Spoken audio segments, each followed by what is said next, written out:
سر میرا سوال یہ ہے کہ کیا حضور صلی اللہ علیہ وسلم کے روضہ مبارک کا دروازہ کسی وی آئی پی کے لیے، کسی بادشاہ کے لیے کھولا جاتا ہے؟ جی نہیں، یہ بھی ایک ایسا مسئلہ ہے جو لوگوں میں بہت پھیل گیا ہے اور غلط مشہور ہو گیا ہے لوگوں کے اندر۔ لوگ یہ سمجھتے ہیں کہ فلاں بادشاہ وغیرہ آتے ہیں اور وہ نبی صلی اللہ علیہ وسلم کی قبر کی زیارت کے لیے جاتے ہیں۔ آپ کو عمومی طور پہ میں خلاصہ بتاؤں کہ یہاں کے بادشاہ بھی نبی صلی اللہ علیہ وسلم کی قبر کی زیارت نہیں کر سکتے ہیں، قبر کی یعنی کہ قبر تک نہیں جا سکتے ہیں۔ صحیح، ہم بھی جو جاتے ہیں، آپ نے دیکھا ہوگا ہم کہاں تک جا سکتے ہیں؟ جو جالی لگی ہوئی ہے، جالی یہ کس نے لگائی ہے؟ جالی یہ سعودی حکومت نے لگائی ہے، یعنی کہ پرانے زمانے میں جالی نہیں لگی ہوتی تھی۔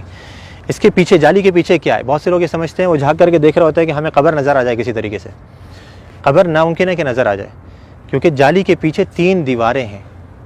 ایک تو آپ جانتے ہیں کہ گھر کی دیوار تھی، آپ صلی اللہ علیہ وسلم کہاں پہ مدفون کیے گئے؟ گھر کے اندر مدفون کیے گئے تھے۔ حدیث آتی ہے نبی صلی اللہ علیہ وسلم کی کہ نبیوں کا انتقال جہاں پر ہو جاتا ہے وہیں پر ہی دفن کر دیا جاتا ہے۔ تو صحابہ کرام میں بہت بڑا اختلاف ہوا تھا جب آپ صلی اللہ علیہ وسلم کا انتقال ہوا کہ کہاں پہ دفن کرنا ہے۔ انصار نے کہا کہ انصار کے علاقے میں، مہاجروں نے کہا کہ ہمارے علاقوں میں، ہر کسی نے اچھی سے اچھی تجویز دینے کی کوشش کری اور چاہا کہ ہمارے علاقوں میں ہو۔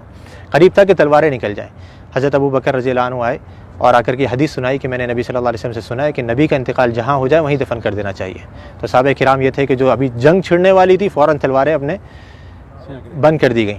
اور ساری ہمارے درمیان میں بھی یہی ہونا چاہیے کہ جب حدیث آ جائے تو ہمارے درمیان کسی بھی قسم کا اختلاف ہو وہ فوراً ختم ہو جائے۔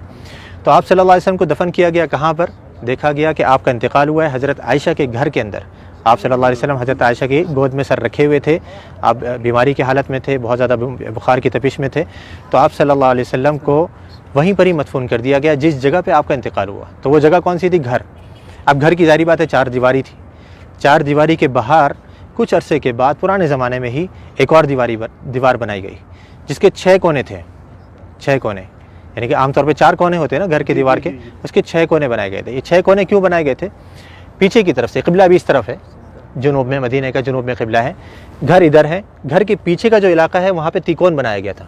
جو دیواریں ہیں وہ تیکون کر کے بنائی گئی تھی۔ کیوں تیکون بنائی گئی تھی؟ تاکہ کوئی شخص جب نماز پڑھے تو اس کی سیدھ نبی صلی اللہ علیہ وسلم کی قبر کی طرف نہیں ہو، ادھر کوئی نماز نہ پڑھ سکے، تاکہ آپ صلی اللہ علیہ وسلم کی قبر سامنے نہیں آئے نماز کے درمیان میں۔ کیونکہ نبی صلی اللہ علیہ وسلم کی حدیث یہاں پہ لکھی ہوئی، آپ نے بورڈ پہ پڑھی ہوگی کہ آپ صلی اللہ علیہ وسلم نے قبرستان میں یا قبر کی طرف رک کر کے نماز پڑھنے سے منع کیا ہے۔ تو وہاں پہ یہ دوسری دیوار بنائی گئی۔ اب 2 دیواریں بنی ہوئی ہیں، تیسری دیوار ان دونوں دیواروں کے درمیان میں بنائی گئی، اس کے باہر نہیں۔ 2 دیواریں بنی ہوئی ہیں، ان کے درمیان میں یہ تیسری دیوار بنائی گئی۔ تو اس دیوار کے اوپر یہ گنبد کھڑا ہوا ہے۔ اس دیوار یا اس کے ساتھ میں کچھ چھوٹے موٹے ستون سے ہیں، ان کے اوپر یہ گنبد کھڑا ہوا ہے۔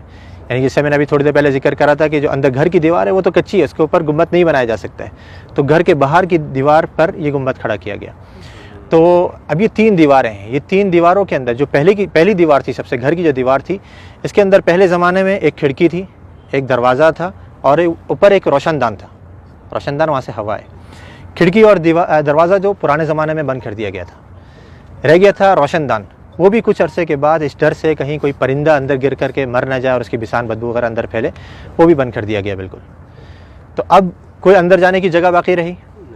نہ دروازہ ہے، نہ روشن دان ہے، نہ کھڑکی ہے، تو بادشاہ بھی نہیں جا سکتے۔ ہاں اگر کوئی جن کو اللہ نے صلاحیت دی ہو کہ وہ دیوار پار کر کے اندر چلے جائے تو ممکن ہے، لیکن انسان نہیں جا سکتے۔ تو اب وہ جو لوگوں کو غلط فہمی ہوتی ہے وہ یوں ہوتی ہے، لوگ یہ سمجھتے ہیں کہ دیکھو ہمارے سامنے دروازہ کھولا گیا اور وہ بادشاہ صاحب یا فلاں وزیر اعظم جو اندر جا رہے ہیں، وہ جالی کا دروازہ کھولا گیا، وہ دیواروں کا دروازہ نہیں۔ وہ دیواروں کا دروازہ تو پیک ہے بالکل، اس کو یہاں کے بادشاہ بھی اندر نہیں جا سکتے۔ تو وہ جالی جو ابھی سعودی حکومت نے لگائی ہے وہ اس لیے لگائی ہے کہ پہلے زمانے میں لوگوں نے گھر کی دیوار سے برکت لینی شروع کر دی تھی، اس کو چوما چاٹی یا اسے مسا کرنا، اس کو چھونا، تو یہ غلط کام ہے۔ جیسے میں نے ابھی ذکر کرا کہ نبی صلی اللہ علیہ وسلم نے آثار کے تتبع سے منع کیا ہے۔ نبی صلی اللہ علیہ وسلم کے بتائی ہوئی شریعت کے مطابق ہم نے عمل کرنا ہے۔ آپ نے کیسے سلام کرنا ہے نبی صلی اللہ علیہ وسلم کے اوپر، آپ وہ سلام کریں گے آپ کو اجر ملے گا، ثواب ملے گا۔ آپ نے جو سلامتی کی دعا کرنی ہے حضرت ابوبکر صدیق کے لیے، عمر فاروق کے لیے، اس پر اجر ملے گا، سنت کے کاموں پر آپ کو اجر ملے گا۔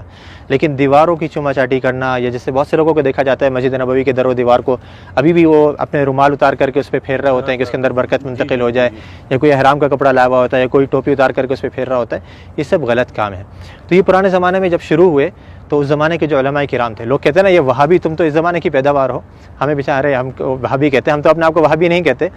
تو یہ جو وہابیوں کے عقیدے ہیں نا، جو ان کی نظر میں وہ پرانے زمانے سے چلے آ رہے ہیں۔ تو اس زمانے کے اندر یہ دوسری دیوار بنائی گئی، گھر کے باہر ایک اور دیوار بنائی گئی تاکہ لوگ گھر کی دیوار تک نہیں پہنچ سکیں۔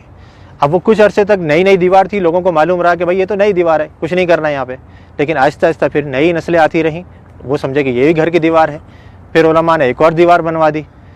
پھر آخر میں سعودی حکومت نے کہا کہ ہو سکتا ہے لوگوں کے ذہنوں میں یہ چیز رہے کہ دیواریں ہم بناتے رہیں گے تو سمجھیں گے گھر کی دیوار ہے، تو ہم جالی لگوا دیتے ہیں۔ انہوں نے جالی لگوائی، لیکن لوگوں نے پھر بھی نہیں چھوڑا، وہ جالی کو بھی چوما چاٹی کے لیے پھر آخرکار مجبوراً سعودی حکومت کو وہاں پہ پولیس والوں کو کھڑا کرنا پڑا یا حیا والوں کو کھڑا کرنا پڑا تاکہ وہ لوگوں کو سمجھائیں اور آرام سے بتائیں کہ بھئی یہ چیز غلط ہے۔